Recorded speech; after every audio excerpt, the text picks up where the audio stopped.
आनंद मठ।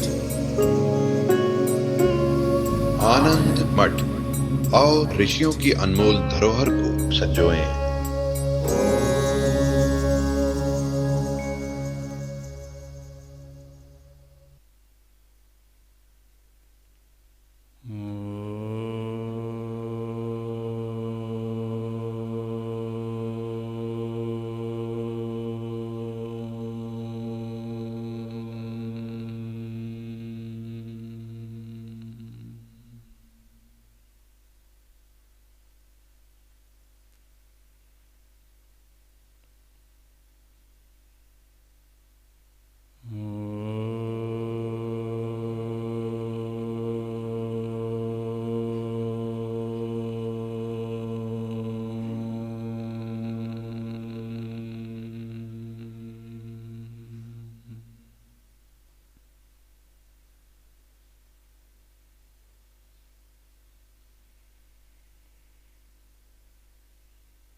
सह वीर्यं करवावहै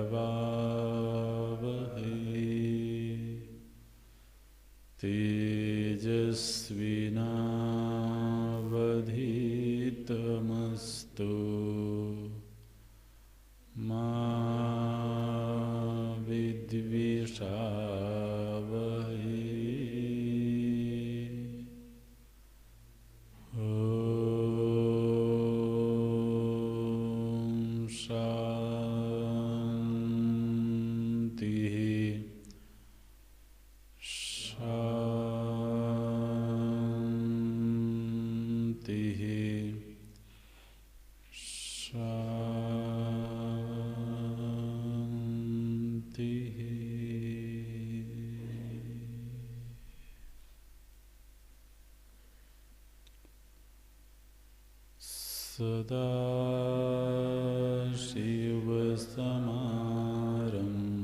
सदाशिवसमारम्भां शङ्कराचार्यमध्यमाम्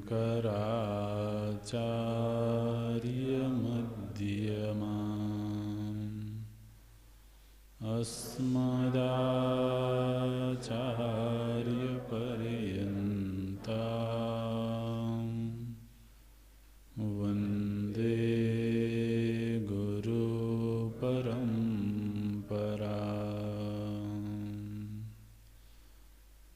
शङ्करं शङ्कराचार्यं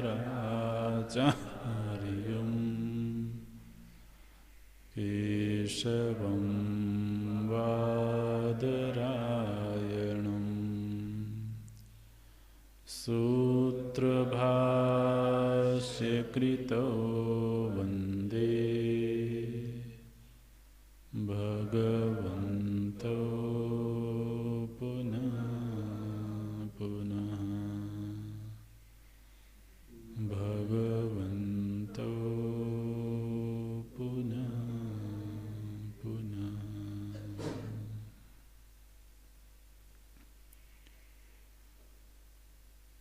ॐ आप्यायन्तु ममाङ्गानि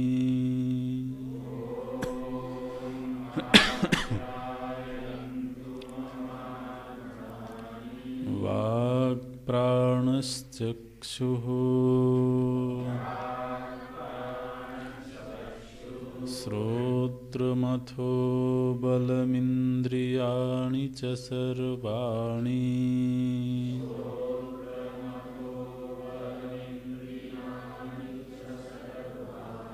सर्वं ब्रह्मोपनिषदम्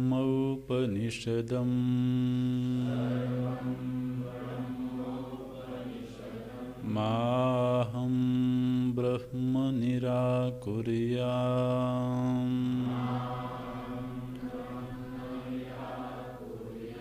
मा ब्रह्म निराकरोत्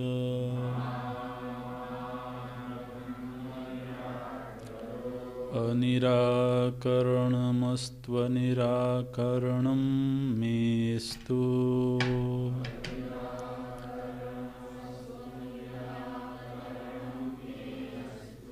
तदात्मनि निरतेय उपनिषत्सु धर्माः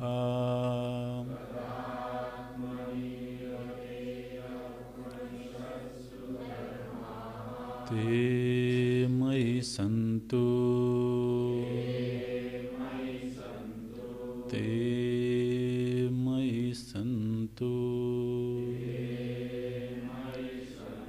ॐ शान्ति शान्ति शान्तिः।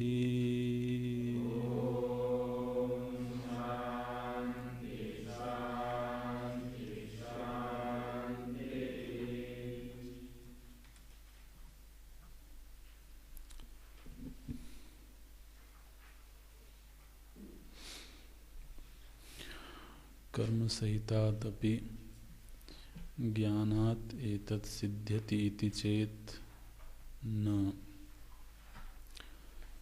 वाजसनेयके तस्य अन्य कारणत्ववचनात्। जायामि स्यात् इति प्रस्तुत्य पुत्रेण अयं लोको जय्यः नान्येन कर्मणा कर्मणा पितृलोको विद्यया देवलोकः इत्यात्मानः अन्यस्य लोकत्रयस्य कारणत्वमुक्तं वाजसनेयके। तत्रैव च परिव्राज्यविधाने हेतुरुक्तः किं प्रजया करिष्यामो येषां नोऽयमात्मायं लोकः इति। तत्रायं हेत्वर्थः प्रजा कर्म तत्संयुक्त विद्याभिर्मनुष्य पितृदेवलोकत्रय साधनैरानात्मलोक प्रतिपत्ति कारणैः किं करिष्यामः न चास्माकं लोकत्रयमनित्यं साध्यसाध्यमिष्टं येषामस्माकं स्वाभाविको जो जरो मृतो भयो न वर्धते कर्मणा नो कनीयान्नित्यस्य लोक इष्टः। स च नित्यत्वान्नाविद्यानिवृत्तिव्यतिरेकेणान्यसाधन निष्पाद्यस्तस्मात् प्रत्यगात्मब्रह्मविज्ञानपूर्वकः सर्वैषणासन्न्यास एव कर्तव्य इति। कर्मसहभावित्वविरोधाच्च प्रत्यगात्मब्रह्मविज्ञानस्य न ह्युपात्तकारकफलभेदविज्ञानेन कर्मणा प्रत्यस्तमितसर्वभेददर्शनस्य प्रत्यगात्मब्रह्मविषयस्य सहभावित्वमुपपद्यते। वस्तुप्राधान्ये सत्यपुरुषतन्त्रत्वात् ब्रह्मविज्ञानस्य। तस्माद् दृष्टादृष्टेभ्यः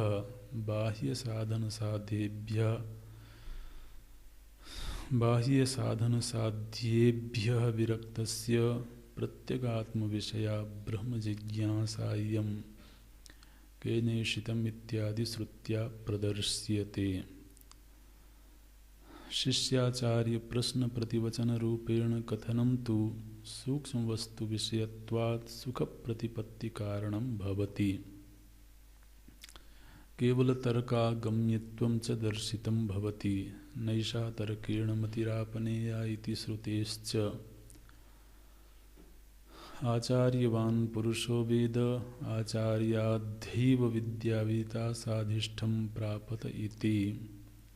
तद्विद्धि प्रणिपातेन इत्यादि श्रुति स्मृति नियमाच्च।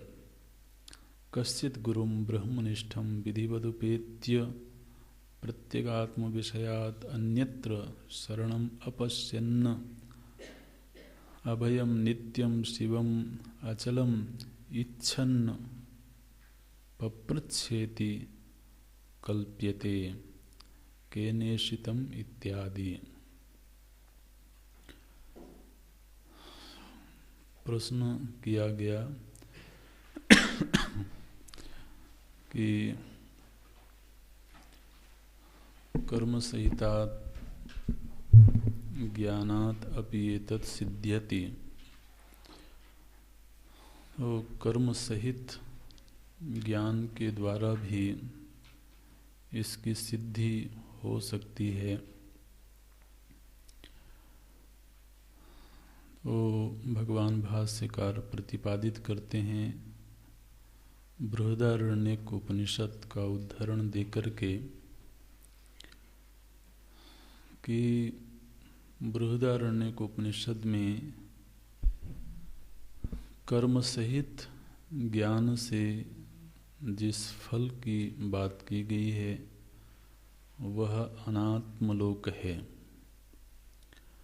अनात्मलोकत्रयस्य कारणत्वम उक्तम। तो जिनको अनात्मलोक चाहिए, जिनको अभी पुत्रादि ऐषणाओं में रस प्राप्त होता है, उनके लिए कर्म और उपासना का विधान श्रुति में सुना जाता है। लेकिन जो ऐषणात्रय से विरक्त हैं, जिन्होंने जगत का परीक्षण करके यह निश्चय कर लिया है कि आत्म व्यतिरिक्त कोई भी वस्तु नित्य नहीं है और आत्म व्यतिरिक्त और कुछ चाहिए नहीं, ऐसा जो विरक्त महापुरुष है उसके लिए श्रुति ने बताया है कि उसे प्रत्यगात्म ब्रह्म विज्ञान ही प्राप्त करना चाहिए। क्योंकि जो आत्म वस्तु है वह अप्राप्त नहीं है, अप्राप्तवत प्रतीत होती है। इसलिए अविद्या व्यतिरेकेण न अन्य उपायम विद्यते। अविद्या का निवारण, अविद्या निवृत्ति व्यतिरेकेण, अविद्या निवृत्ति के अलावा और कोई उपाय दिखाई नहीं देता है। इसलिए अविद्या निवृत्ति का प्रयत्न ही आत्मविद्या की प्राप्ति का उपाय है। दूसरी बात यह है कि कर्म और ब्रह्म विज्ञान का अत्यंत विरोध है। इसलिए कर्म आत्मविज्ञान का कारण नहीं बन सकता है। और तीसरी बात, चूँकि जो आत्मविद्या है, जो आत्म वस्तु है, वह वस्तु तंत्र है, जबकि कर्म पुरुष तंत्र है। माने जो पुरुष है वह कर्म करने में, नहीं करने में, अन्यथा करने में सर्वथा स्वतंत्र है। इसलिए जो पुरुष के अधीन है वह पुरुष तंत्र है, कर्म पुरुष तंत्र है। किंतु विद्या वस्तु तंत्र है। माने विद्या जैसी है वैसी ही रहेगी। उसमें पुरुष के पास यह स्वतंत्रता नहीं है कि वह किसी प्रकार का बदलाव कर सके, परिवर्तन कर सके। तो इसको वस्तु तंत्र बोलते हैं। इसलिए अपुरुष तंत्रत्वात् ब्रह्म विज्ञानस्य, जो ब्रह्म विज्ञान है वह अपुरुष तंत्र होने के कारण वह कर्म साध्य नहीं है। तो ये तीन निर्णय दिए गए और अब बोलते हैं तस्मात् दृष्टादृष्टेभ्यः, इसलिए चूँकि यही सत्य है, इसलिए दृष्टादृष्टेभ्यः बाह्य साधन साध्येभ्यः विरक्तस्य प्रत्यगात्म विषया ब्रह्म जिज्ञासा इयम्। केनेषितम इत्यादि श्रुत्या प्रदर्श्यते। तो केनेषितम, यह जो मंत्र है, इस श्रुति का जो प्रथम मंत्र है, ओम केनेषितम पतति प्रेषितम मनः केन प्राणः प्रथमः प्रैतियुक्तः केनेषितां वाचमिमां वदन्ति चक्षुश्रोत्रं क उ देवो युनक्ति। यह जो मंत्र है यह प्रश्न के रूप में है। केनेषितम, केन मतलब किसके द्वारा, केन ईशितम पतति प्रेषितम मनः, तो किसकी इच्छा से और किसकी प्रेरणा से यह मन अपने विषयों में वर्तन करता है, ये प्रश्न है। तो पदशाही इसका भाष्य देखेंगे तो इस उपनिषद का आरंभ इस प्रश्न से होता है। इसलिए इयम जिज्ञासा, यह जिज्ञासा है। ये प्रथम मंत्र क्या है, बोले जिज्ञासा रूप है। तो यह जिज्ञासा किसके मन में होती है, माने यह प्रश्न किसके चित्त में, किसके अंतःकरण में आता है। भगवान भाष्यकार ये जो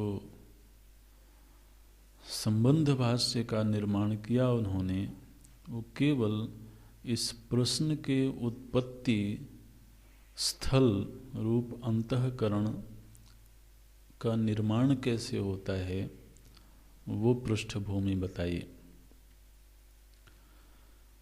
जो व्यक्ति इस प्रक्रिया से गुजरता है, जो पूर्व के 8 अध्यायों में जिस विषय का वर्णन हुआ है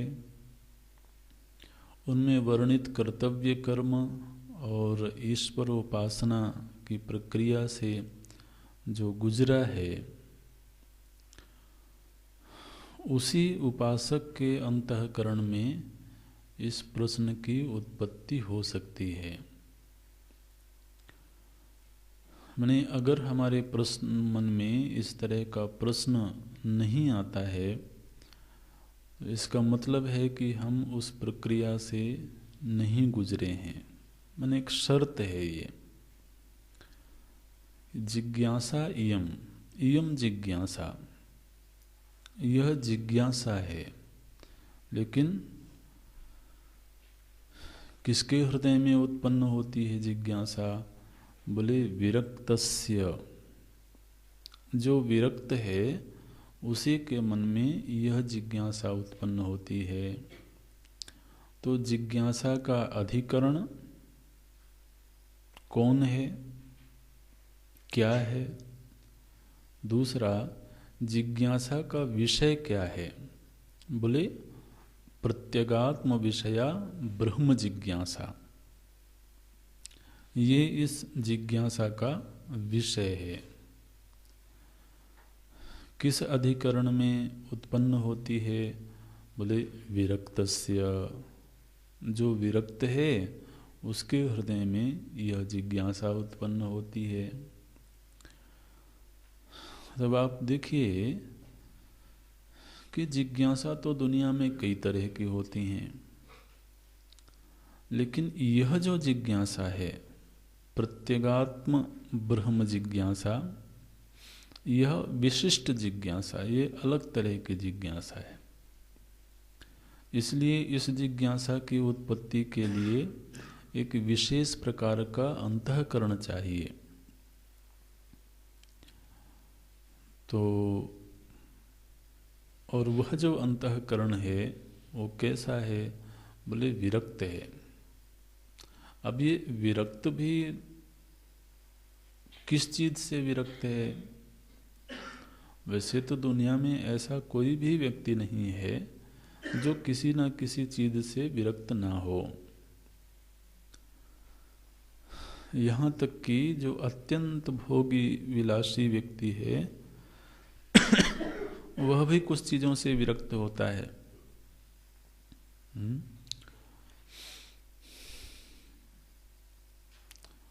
तो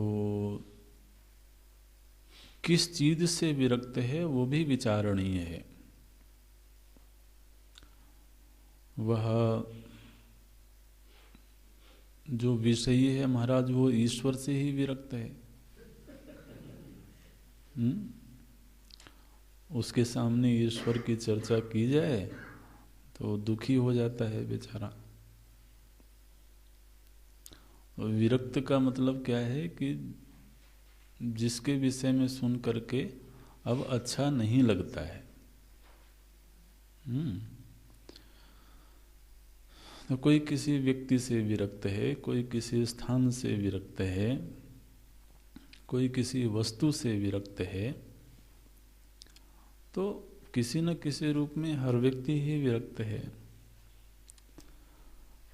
तो यहाँ फिर ये जरूरी हो जाएगा कि ये कौन सा व्यक्ति है, किन चीज़ों से विरक्त व्यक्ति है, जिसके हृदय में केनेशितम रूप जिज्ञासा का उदय होता है। तो भगवान भाष्यकार स्पष्ट कर देते हैं, दृष्टा दृष्टिभ्य विरक्तस्य बाह्य साधन साध्येभ्य विरक्तस्य। बहुत बड़ी बात है। मने दृश्यमान जो कुछ भी है, आप बताओ भला, जो कुछ भी दृष्टा दृश्य संबंध से युक्त है उस सबसे विरक्त है। गोस्वामी जी ने कहा, कही तात सो परम विरागी तृणसम सिद्धि तीन गुण त्यागी। ये गोस्वामी जी ने कहा, बोले कि हे तात, परम विरागी तो वह है जिसने समस्त सिद्धियों को और त्रिगुणात्मक जगत को तृणसम, जैसे घास का तिनका होता है उसको हम उपेक्षा कर देते हैं, ऐसे ही वो व्यक्ति ऐश्वर्य आदि सिद्धियों को और त्रिगुणात्मक जगत को तृण समझ करके छोड़ देता है। तृण सम सिद्धि तीन गुण त्यागी, कहिए तात सो परम विरागी। तो बोलते हैं दृष्टा दृष्टेभ्य विरक्तस्य, जो कुछ भी दृश्यमान जगत है वो उससे विरक्त है। क्यों विरक्त है? क्योंकि अब उसको वहाँ कोई रस नहीं मालूम पड़ता है। विरक्ति का कोई कारण होगा ना। अन्य मनस्कता को विरक्ति नहीं बोलते हैं, उदासीनता को विरक्ति नहीं बोलते हैं। विरक्ति तो एक चित्त की बड़ी उदात्त मनोदशा है। वो तो माने व्यक्तित्व की एक श्रेष्ठतम परिभाषा है। जो अन्य मनस्कता होती है ना, असल में वो अनुरक्ति का ही एक रूप है, विरक्ति नहीं। अन्य मनस्कता जो है, उदासीनता, वह आसक्ति का ही एक रूप है। कहीं आसक्ति थी और उसकी पूर्ति नहीं हुई,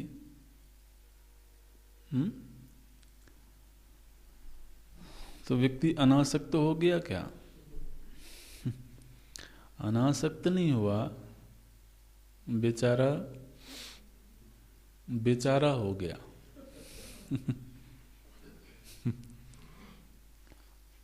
मैंने जब उसको कोई कुछ समझ नहीं आता है कि अब इसको कैसे पूरा करूं, तो अन्य मनस्क हो गया। अंदर तो वो अनुरक्ति कूट कूट के भरी हुई है बिल्कुल। अब क्या करे, उसको कोई आश्रय नहीं मिल रहा है। वो अलग चीज है, अन्य मनस्कता अलग चीज है। विरक्तस्य ये तो बड़ी चीज है। परीक्ष्य लोकान कर्मचितान ब्राह्मण निर्वेदम आयात। निर्वेदम आयात किंतु सर्वेशाम प्रति न आयात। सभी के जीवन में नहीं आता है। जब वह विचार पूर्वक जीवन जीता है, बेहोशी में जीवन नहीं जीता है, विचार करता है, परीक्षण करता है, खोजता है, और खोजने से मिलता नहीं है, तो फिर लगता है कि जिस धरातल का जो सत्य है उसको स्वीकार कर लेता है। उसको एक धरातल का सत्य पता लग गया कि यहाँ ऐसा ही रहेगा, इससे ज़्यादा कुछ बदलने वाला नहीं है। तो वो उस सत्य को स्वीकार करता है, मजबूरी में नहीं, प्रसन्नता पूर्वक। और फिर अब उसको लगता है कि अब तो यहाँ से चलना चाहिए, क्योंकि हमें जिस नित्यता की तलाश है, जिस स्थायी सुख की तलाश है, वो उसका ये ठिकाना नहीं है। वो चला वाही देश। अब तो उस देश को चलना चाहिए जहाँ वो चीज़ रहती हो। यहाँ तो देख लिया। तो ऐसा जो बिल्कुल परिपक्व अंतःकरण है, कमजोर नहीं। ये वैराग्य महाराज कमजोर लोगों का काम नहीं है। बिल्कुल परिपक्व पका हुआ जो अंतःकरण है। आप देखिए ना, कोई 12-13 साल का बच्चा हो जाए और अभी वो खिलौने से खेले, तो आप क्या कहोगे? अभी परिपक्व नहीं हुआ। तो परिपक्व हो गया माने वो जो चीजें थी छूट गई। परम विरक्त है वो। इसी तरह से दृष्टादृष्टेभ्य विरक्तस्य, बिल्कुल समझदार है, अनुभवी है, ऐसा दृष्टादृष्टेभ्य विरक्तस्य बाह्य साधन साध्येभ्य विरक्तस्य, जो भी साधन साध्य है,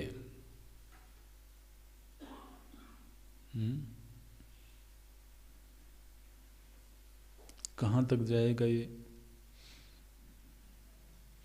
देवलोक तक। देवलोक भी साधन साध्य है ना। विद्या देवलोका। विद्या होगी तो देवलोक की प्राप्ति होगी। माने ये जो पंक्तियां हैं ना, ये पंक्तियां महाराज बहुत बड़ी पंक्तियां हैं। भगवान भाष्यकार की चित्त भूमि को कभी छूने का प्रयास करना चाहिए कि किस धरातल पर, किस चित्त भूमि बैठ करके वो इन शब्दों को प्रकट करते होंगे। साधन साध्येभ्य विरक्तस्य, साधन से जो कुछ भी साध्य है अब वो नहीं चाहिए। वो चाहे अणिमादि ऐश्वर्य हो, वो चाहे प्रकृति लय हो, वो चाहे पितृलोक हो, देवलोक हो, लौकिक चीजों की क्या बात करना।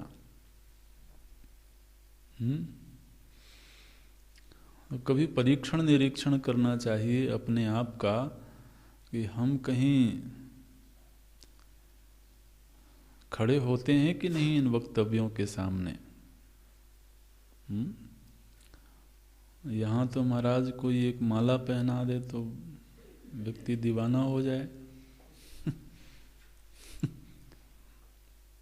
ये स्थिति है। बाह्य साधन साध्येभ्यः विरक्तस्य, इस ग्रंथ का अधिकारी कौन है, ये अधिकारी का निरूपण हो रहा है।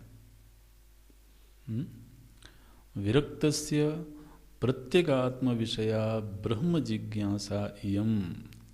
हमको तो मालूम भी नहीं होता है कि जिज्ञासा कहते किसको हैं, और जिज्ञासा का स्वरूप क्या होता है। बोलते हैं प्रत्यगात्म विषया ब्रह्म जिज्ञासा इयम केनेशितम इत्यादि श्रुत्या प्रदर्श्यते। श्रुति में यह जिज्ञासा का प्रदर्शन किया गया। तो ऐसा लगता है कि मानो कि कोई शिष्य है और वो सद्गुरु के सन्मुख उपस्थित होकर के प्रश्न करता है और फिर सद्गुरु उसका उत्तर देते हैं। इस तरीके से योजना दिखाई देती है श्रुति में। तो इससे संभव है कि किसी के मन में ऐसा भाव आवे कि भाई ये जो प्रश्नोत्तर की घटना घटी ये किसी एक काल में घटी होगी, एक कोई समय रहा होगा, एक कोई काल रहा होगा, जबकि किसी गुरु के पास में कोई विनम्र जिज्ञासु गया होगा और उसने प्रश्न किया होगा, सद्गुरु ने उत्तर दिया होगा। तो यदि ऐसी कोई घटना घटी होगी तो उस घटना के बाद यह ग्रंथ लिखा गया होगा।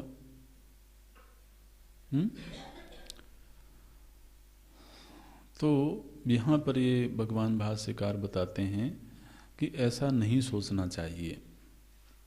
ये कोई इतिहास नहीं है।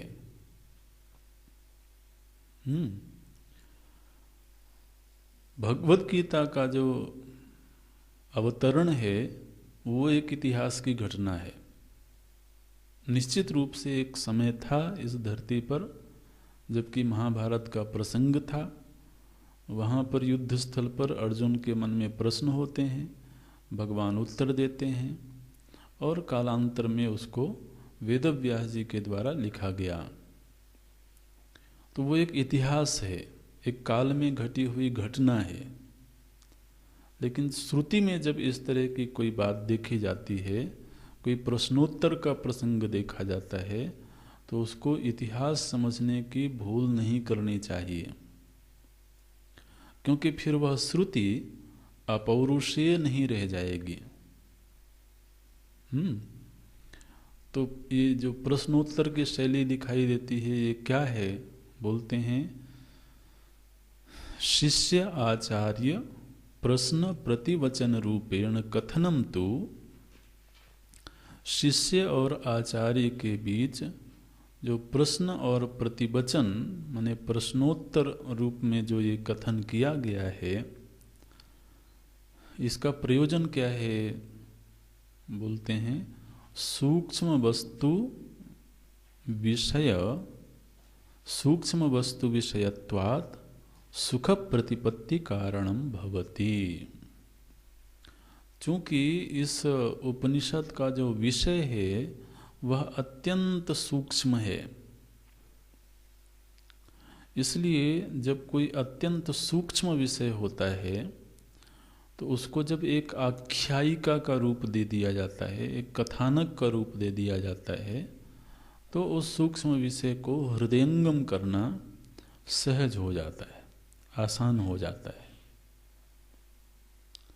तो इसलिए जब जब श्रुति में कहीं आख्यायिका दिखाई दे, कथानक दिखाई दे, तो उसका निर्माण श्रुति ने केवल इसलिए किया कि वो कोई सूक्ष्म विषय बताना चाहती हैं और उस सूक्ष्म विषय की प्रस्तुति के लिए वह एक आख्यायिका की रचना करती हैं।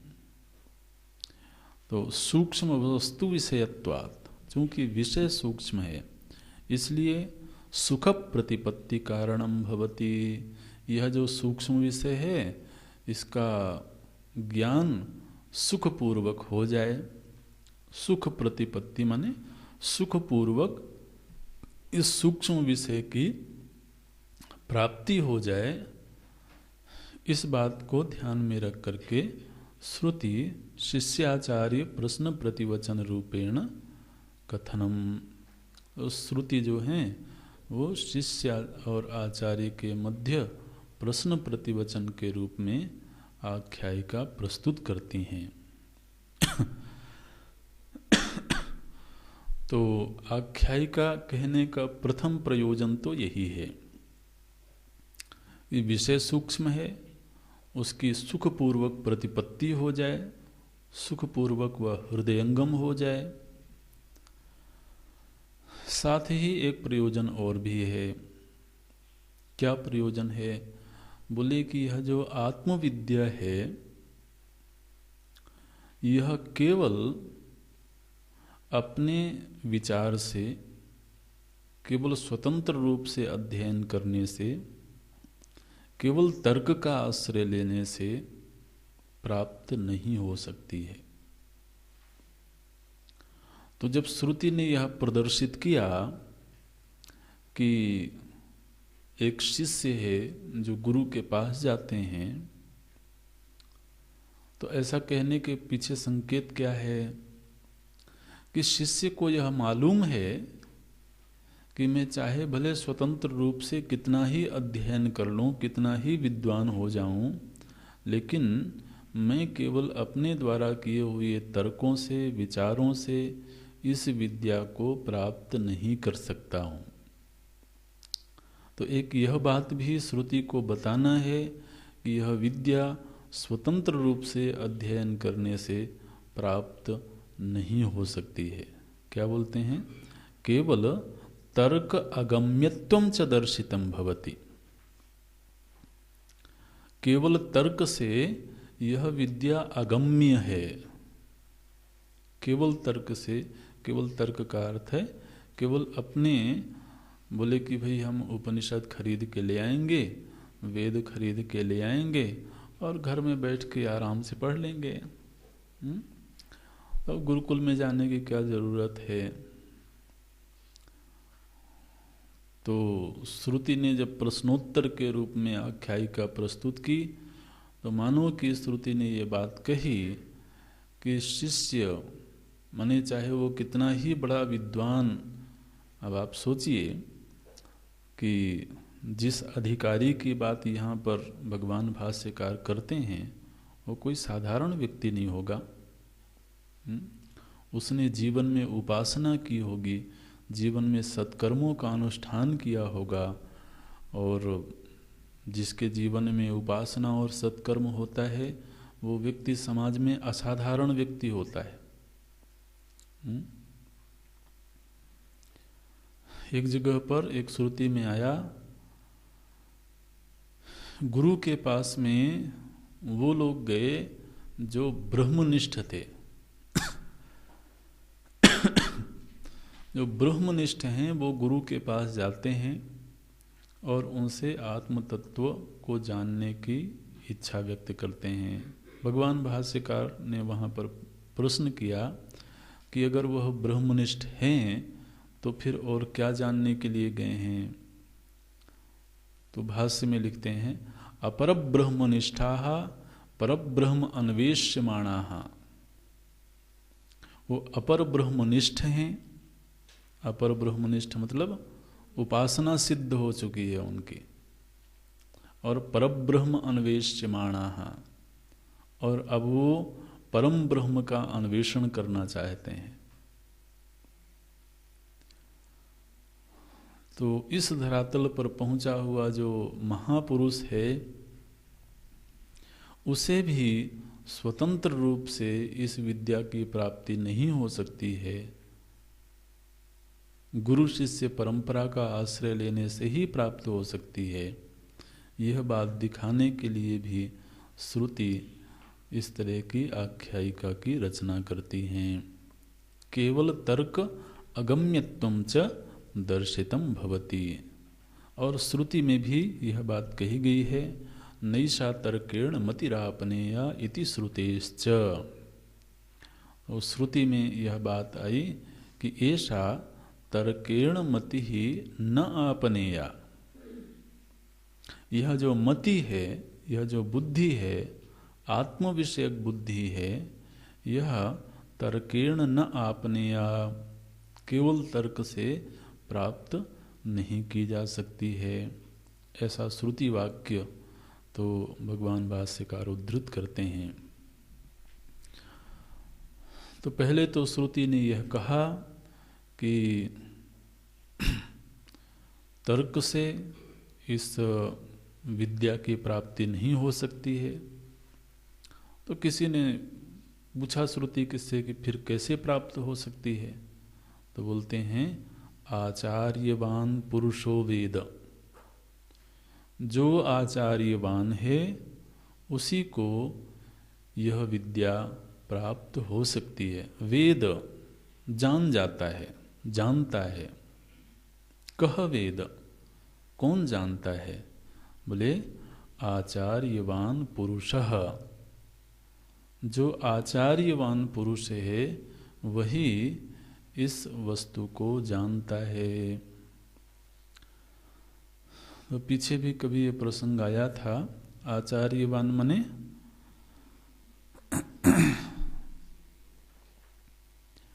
जिसके चित्त में यह वृत्ति पैदा हो गई कि ये आचार्य मेरे हैं। जैसे दुनिया में धन तो बहुत सारा है, लेकिन धन बहुत सारा होने पर भी व्यक्ति धनवान हो गया क्या? महाराज कैशियर रोज ही लाखों के वारे न्यारे करता है, इधर से उधर करता है, लेकिन वो धनवान तो नहीं होता है। वो धनवान तभी होता है जब वह धन उसका अपना हो, ये बोलते हैं। तो श्रुति ने कहा आचार्यवान। दुनिया में आचार्य तो बहुत हैं, एक से एक श्रेष्ठ विद्वान आचार्य हैं, लेकिन फिर जब किसी के अंदर यह वृत्ति जागती है कि ये मेरे हैं, तब उस व्यक्ति की पहचान बनती है आचार्यवान, धनवान। और श्रुति ने कहा आचार्यवान पुरुषः वेद। फिर दूसरी श्रुति का उदाहरण देते हैं आचार्याधि एव विद्या विदिता साधिष्ठम प्रापत इति। आचार्य के द्वारा ही, आचार्याधि एव, आचार्य के द्वारा ही विद्या विदिता, इस विद्या की प्राप्ति हो सकती है। साधिष्ठम प्रापत, साधिष्ठम मने शोभनतमं फलम, प्रापत, उसको शोभनतम फल की प्राप्ति होती है। विद्या की प्राप्ति होती है और फिर शोभनतम फल की प्राप्ति होती है, ऐसा श्रुति ने कहा है। और स्मृति में भी, भगवत गीता में भी प्रभु जी ने स्वयं अपने श्रीमुख से यह बात कही। क्या कही? तद विद्धि प्रणिपातेन नहि ज्ञानेन सदृशम पवित्रमिह विद्यते। इस सृष्टि में ज्ञान से बढ़ करके और कोई भी पवित्रतम वस्तु नहीं है। लेकिन उस पवित्रतम वस्तु की प्राप्ति कैसे की जाए? तो वहाँ पर भगवान बोले तद विद्धि, उसको जानो। कैसे जानो? प्रणिपातेन। तो किसी ब्रह्मनिष्ठ सद्गुरु की सन्निधि में जा करके उनको प्रणिपात करके इस विद्या को प्राप्त करो। इत्यादि श्रुति स्मृति नियमाच्च। ऐसा श्रुतियों में भी और स्मृति ग्रंथों में भी यही नियम बताया गया है। इसलिए अब इस पूरी विवेचना का उपसंहार करते हैं भगवान भाष्यकार। बोलते हैं कश्चित गुरुम ब्रह्मनिष्ठम विधिवत उपेत्य। यह जो प्रश्न के रूप में प्रथम मंत्र है, इस प्रथम मंत्र के बिल्कुल ठीक पहले क्या घटना घटी? बोले कश्चित गुरुम, किसी गुरु को प्राप्त किया। वो गुरु कैसे थे? बोले ब्रह्मनिष्ठम गुरुम, ब्रह्मण नितराम स्थिति। तो वो जीव भाव में नहीं है। ब्रह्मनिष्ठ का अर्थ क्या होता है? जो जीव भाव से ऊपर उठ गए हैं। तो ऐसे ब्रह्मनिष्ठम गुरुम विधिवत उपेत्य, विधिवत उपेत्य, उपेत्य माने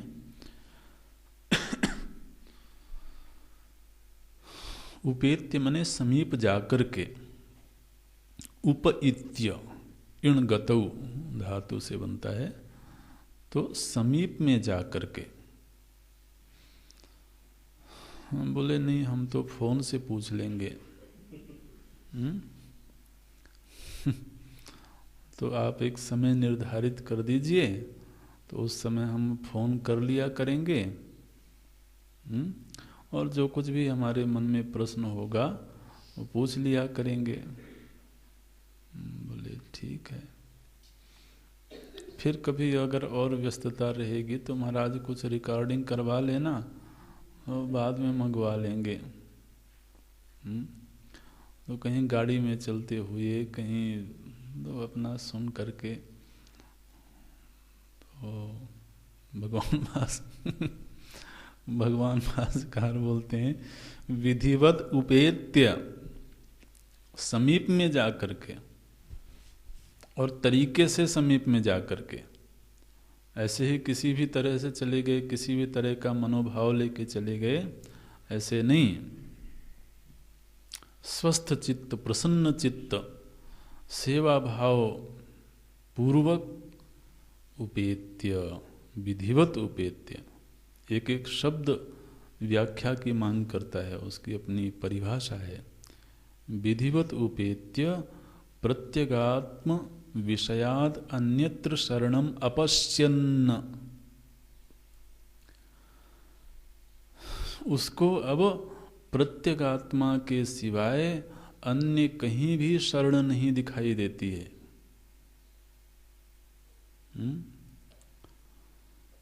बोले नहीं महाराज, कुछ दिन आपके पास आकर के रहना चाहते हैं। कुछ अच्छा टाइम निकल जाएगा। अच्छा। भगवान भाष्यकार बोलते हैं अब उसको और कहीं शरण नहीं दिखती है। शरणम अपश्यन्न, बड़ा सुंदर शब्द बनाया है। शरण माने होता है आश्रय बुद्धि। अब उसको और कहीं आश्रय दिखाई नहीं देता है। किस चीज को छोड़ करके? बोले प्रत्यगात्म विषयाद अन्यत्र। प्रत्यगात्मा रूप विषय से अन्य, प्रत्यगात्मा को छोड़ करके अन्य कहीं भी उसको शरण नहीं दिखाई देता है। इसलिए अभयम नित्यम शिवम अचलम इच्छन्न। जब उसको अन्यत्र कहीं शरण नहीं दिखा तो अब उसकी इच्छा क्या पैदा हुई?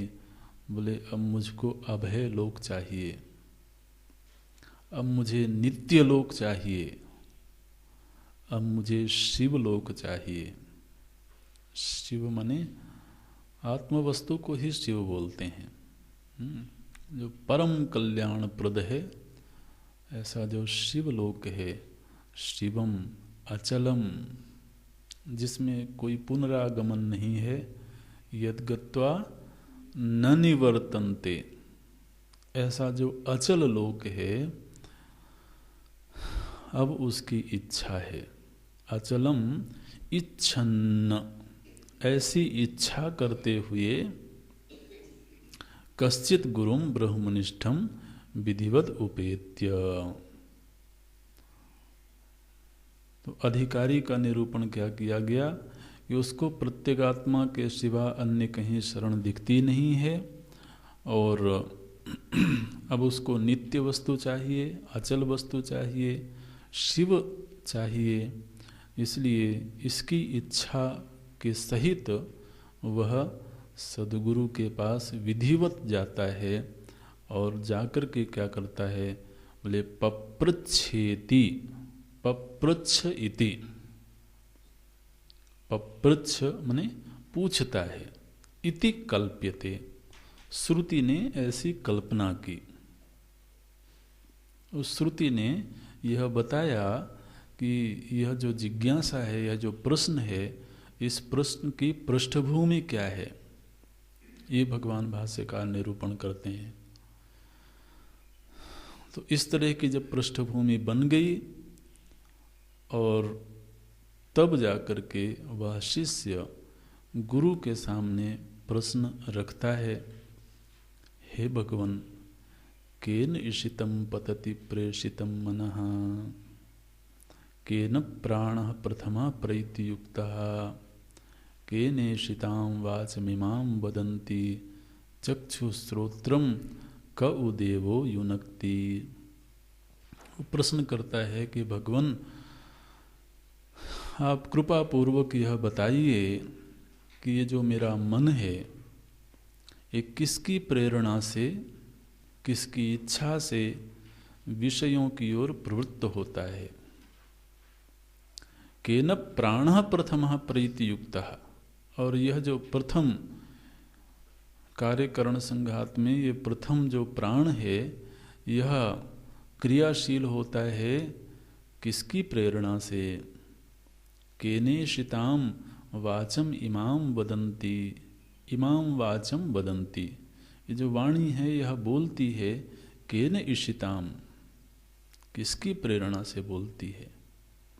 चक्षु श्रोत्रम कउ देवो युनक्ति, और वह कौन देव है जो हमारी इंद्रियों को, चक्षु श्रोत्र आदि इंद्रियों को तत्त विषयों में प्रेरित करता है, ये प्रश्न है।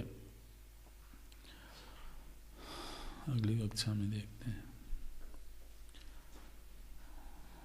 ओम पूर्णमदः पूर्णमिदं पूर्णात् पूर्णमुदच्यते पूर्णस्य पूर्णमादाय पूर्णमेवावशिष्यते। ओम शांति शांति शांति। हरि ओम श्री